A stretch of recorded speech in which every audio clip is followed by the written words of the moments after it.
What's up, guys, and welcome to Steve Tag Fishing.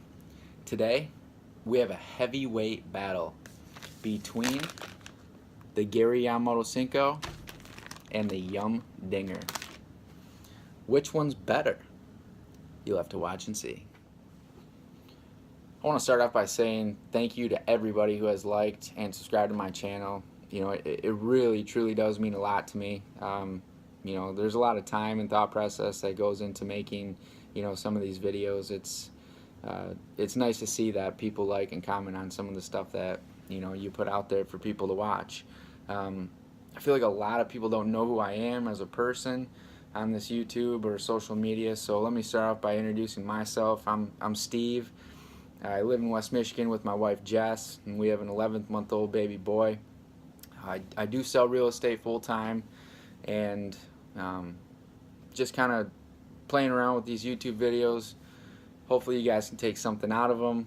You know, I plan on putting together some pretty good series and really breaking down bass fishing particularly to hopefully help you guys become a better angler. Enough with the small talk, let's get into it. So, Yamamoto Dinger. Right off the bat, if you hold these two baits in your hands, you'll be able to tell right away that one is heavier than the other. And the reasoning behind that is a Yamamoto has more salt content than a Dinger.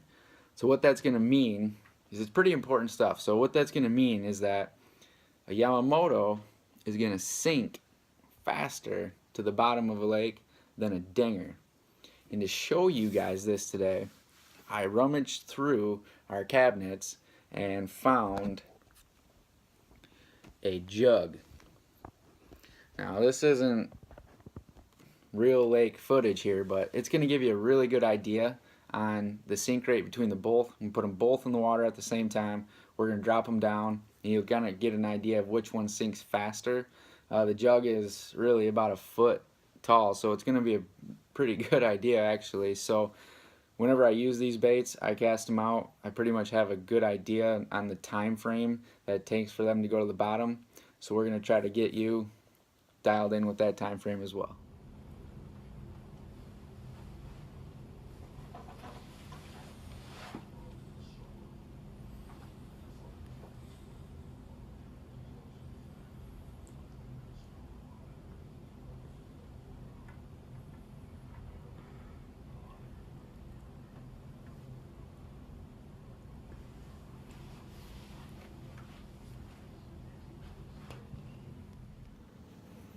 Might have to retire the jug after that experience, but you guys got the general idea that a Senko drop rate is so much faster than a Dinger.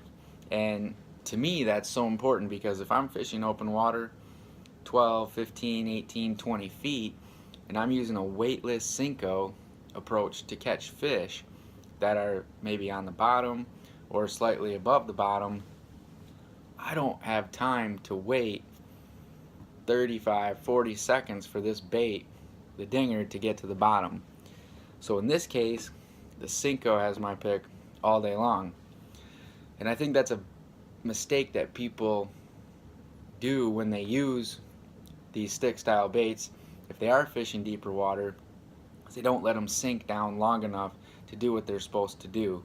So next time you're out and you got a Senko or you got a Dinger, just remember that a Dinger takes about 1.5 seconds to 2 seconds per foot to get to the bottom. Senko, cut it in half, probably a second. So give you a good idea on drop rate. Let's talk dock fishing for a minute here and compare these two baits side by side. So these stick baits, again, I use them the most in open water. Let them sink all the way down to the bottom and dragging them around on the bottom, pop them up every now and then, let them do their thing, go back down. But again, it's just dragging them around. The other way is dock fishing.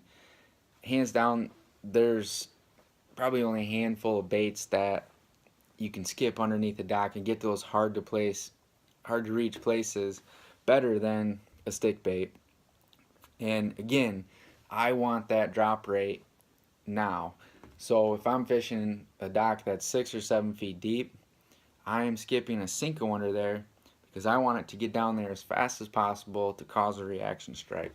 Versus a dinger, skip it up underneath there and it's going to slowly work its way down. If the fish aren't real active, they may take a look at it again, look at it again, and move on. You know, if there's a few fish down there, they may swim up and grab it, which, you know, happens quite often. But again, I'm looking for that reaction strike. I want that bait down there as quick as possible. Alright guys, the last test I want to do today is the price test and the durability test. So right off the bat, Yum Dinger they have an exceptional price on their stick baits. I mean, these are $2.99 for a package of 8 of them. I've seen them anywhere up from maybe $4 at most at some of the major retail outlets, but for the money, hands down, has my vote all day long.